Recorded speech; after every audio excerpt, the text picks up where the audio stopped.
having a bad day? How'd you like to be chased through the woods by an ape on horseback? Yeah, that's right. Whew. That'll wake you up.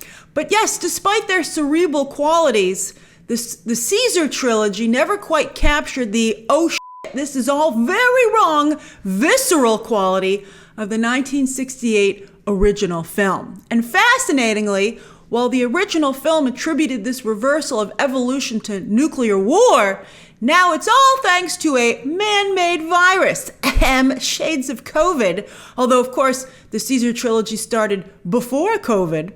But it's all the same bottom line. Humanity did it to ourselves. And Kingdom of the Planet of the Apes shows that humanity has a lot of bad qualities that they share with apes. And that ambition continues and always will wreak havoc on the innocent. As the saying goes, there's nothing new under the sun. And sure enough, Kingdom mimics not just a lot of science fiction stories, but also tales of colonialism.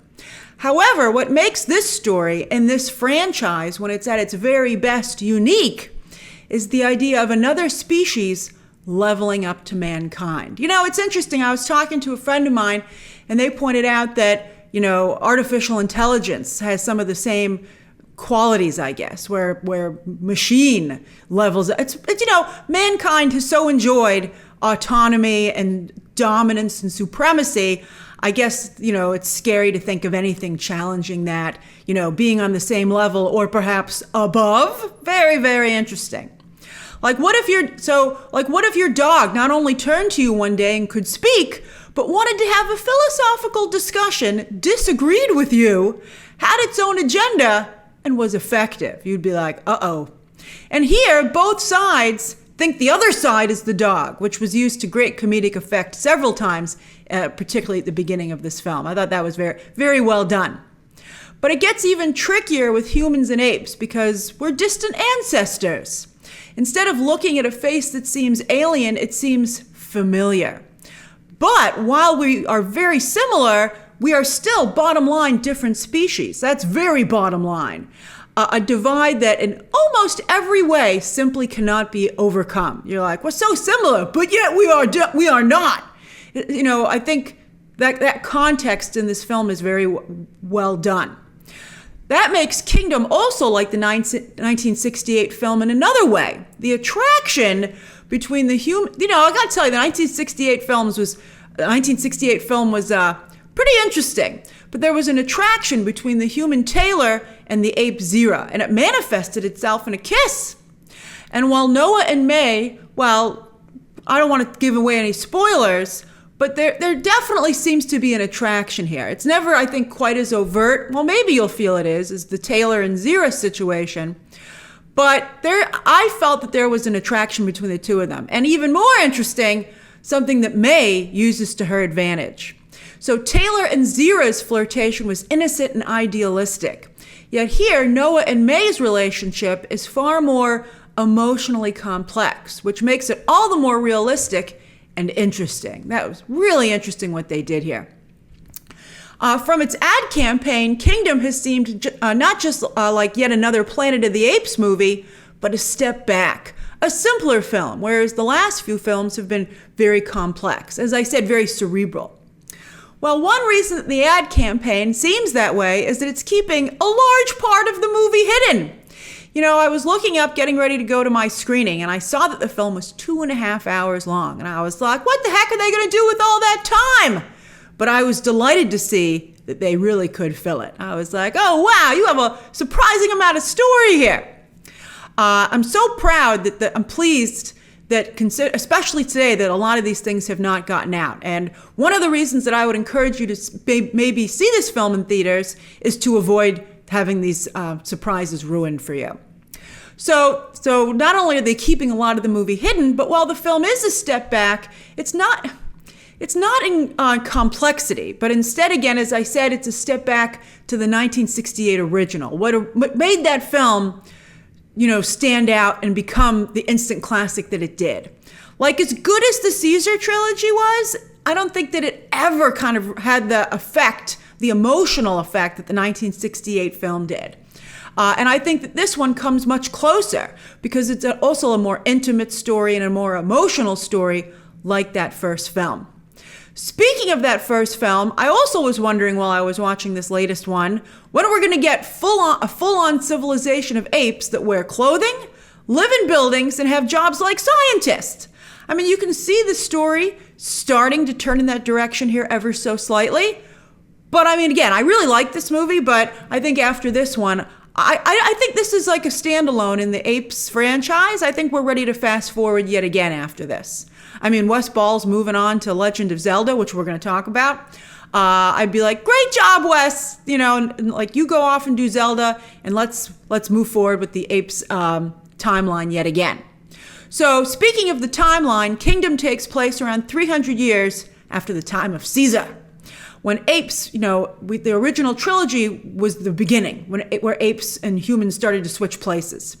And we see that Caesar has been turned into a Christ figure, some following his teachings, while others twist them and do evil in his name. Sound familiar? The more things change, the more they stay the same. Which this movie is intentionally exploring, which I really thought was interesting. Again, the movie has lots of surprises that I don't want to give away, so let's talk about the quality of the film and the amazing performances. So maybe Wes Ball can direct the heck out of a live-action Legend of Zelda movie. With a lean VFX budget here of just $160 million, I mean, the movie looks absolutely incredible. It looks so good! Wow. First off, the apes are exceptionally well realized, not just from afar, but where it counts, particularly in a film like this, up close. The emotion of the performances is so good, and the subtlety as well. I mean, it's just really impressive. But then on top of that, to Ball's credit, it's not just all the VFX team. There are a number of shots here that are also really, really strong, that make this intimate, emotional story at moments still feel epic and thrilling. There are a couple of chase shots in the beginning, with ape on horseback, which has been used quite effectively to promote this film as well. But, the camera moves and sweeps across the vista, and then you see these apes riding across the screen, and you're like, that's amazing. I mean, they showed us this movie in Dolby, and you were like, wow. And I gotta say, the 20th century logo still looks really nice. All right, so the Caesar trilogy led to the Batman, with Matt Reeves, of course, who directed the second two films in that trilogy. So perhaps Wes Ball really can level up with Legend of Zelda next, especially because he does such a nice job with character development as well as world building. Now, his Maze Runner movies, in my opinion, got way too complicated, and I think he benefits from the much simpler story here. In fact, at the very end of Kingdom, don't worry, no spoilers, things do start to get super complicated again. And while that's a welcome surprise, the film does lose a bit of its surer footing at the same time. You're like, oh, what's happening? I don't know if you guys thought this through. And they're like, we didn't. But I think they wanted to replicate the gut punch at the end of the 1968 film. And I think to some degree they do. I really feel that Ball and screenwriter Josh Friedman very carefully studied the emotional elements and beats of that 1968 film. As for the performances, Andy Serkis, of course, speaking of iconic as Caesar. But wow, you actually don't miss him with Owen Teague's Nova. What an incredible, amazing performance. I think especially because Owen Teague has such amazing eyes himself. But it's just really good. I mean, you watch the film and you're like, that ape's a leading man. Not just the performance, but also the script does a great job of setting Noah up as our lead with a lot of the hallmarks of such a role. Very nicely done. Another character who benefits greatly from the script is Freya Allan's May. Again, I don't want to give away any surprises, but she turns out to be a very complex character, and Allan does a great job maintaining the mystery of her character, slowly revealing elements of her true self as the story unfolds. She is the other of this story. She is the alien, and Allan does a great job being true to that trope. It's nice also to see the woman being the outsider. I liked that reversal. So often it's the woman who's the native who teaches the guy the ways of her people. And so I liked flipping that around. And Freya Allan did a great job. You have to have a little, I don't want to give anything away. It was good. All right, before we talk about the other performances, though, let's talk about screenwriter Josh Friedman. He was behind the Sarah Connor Chronicles. That was his show. He wasn't just a writer on it. That was him. And he's done a couple of other stuff since then, but this is the best thing he's done since Sarah Connor Chronicles, in my opinion. I know some of you might be like, I liked Foundation. Nothing. Sarah Connor Chronicles was really good. Anyone who watched it knows what I'm talking about. And I would say this film is as good as Sarah Connor Chronicles. So that just tells you how good this movie is. He's also been working on the new Avatar movies. He's written Avatar 3, but he was only credited on story on 2. But this film shares a lot of the qualities of the Avatar franchise. And I think that Friedman has been learning a lot from James Cameron. Rick Jaffa and Amanda Silver, of course, wrote the first 2 Caesar movies, and then they oversaw the third. They produced it, they did work on the story, and they've been involved in the Avatar films. To my delight, I'm a big fan of Rick Jaffa and Amanda Silver, but they're very science-based in their storytelling. And James Cameron, of course, came in and layered in all that emotion and connectivity in his Avatar films. I think Jaffa and Silver did an incredible job. I loved Avatar 2 so much more than Avatar 1, and I believe that's largely due to Rick Jaffa and Amanda Silver. But here, Friedman goes like full Cameron, right? There's very little science in this Planet of the Apes latest film.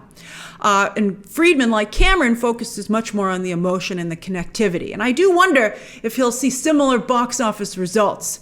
No one's been able to copy the James Cameron emotional formula, which is interesting. I don't think anyone's even really tried.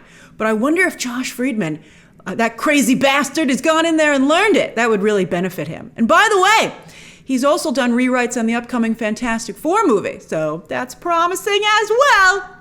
And to be fair to Wes Ball, while he's not credited on the script at all, or even with a story credit, it has been revealed in interviews that he very much helped to develop the story as the director and producer of the film. All right, so back to the performances. Another huge standout is Peter Macon as Rocca. What a scene stealer. I can't imagine this movie without this character, and that's all I'll say. I loved this character. Wow. And again, the facial subtlety and emotion is just so well done. It's incredible. I did wonder, though, if they animated the feet on the apes when they rode horseback. Occasionally they flex their toes, but I was like, what a way to save some money, right? You just have the suit. The VFX team occasionally runs in there, makes the toes wiggle, so it seems like a full performance. But other times I was like, I bet they didn't have to retouch that at all. I had a little fun with that. All right, I'm also very surprised to learn that Kevin Durand is Proximus. I would never have guessed that he had that performance in him, especially because I just saw him in Abigail playing an incredibly different character. When you consider these 2 performances back to back, Durand might actually be a good actor with range.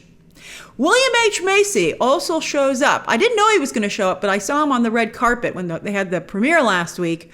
I almost wish that he hadn't been there, but it was nice when he showed up, and he showed up in a way that I didn't expect. So you have that surprise in store for you. So do you need to see Kingdom of the Planet of the Apes in theaters? These titles sure are getting long. That's really up to you and how much you enjoy this franchise, and if you feel like going to the movies. I've enjoyed the Caesar movies, the Caesar trilogy, but I really didn't feel this franchise had anywhere left to go. And I would not consider myself ever a big, Planet of the Apes fan. I respect the 1968 film, but I actually think this might be my favorite in the franchise. I really, really liked it. But I found, before I saw the film, I found the ad campaign unimpressive. It didn't give me any reason that I felt that I needed to see this film. And if it wasn't to review it, I probably would never have seen this film in theaters or maybe even at all. But I gotta say, as I've been saying, I was really pleasantly surprised. We had a choice of 2 press screenings here in New York, 1 p.m. and 7 p.m., and I opted for the 1 p.m. Whew, what a matinee. If you have a chance to see this as a matinee, this is a great matinee. Like an early matinee, like when you have the whole rest of your day ahead of you. It's a great choice. Again, they played it in the Dolby for us, and the picture looked pristine. And again, when that 20th Century logo came up, I was like, so beautiful.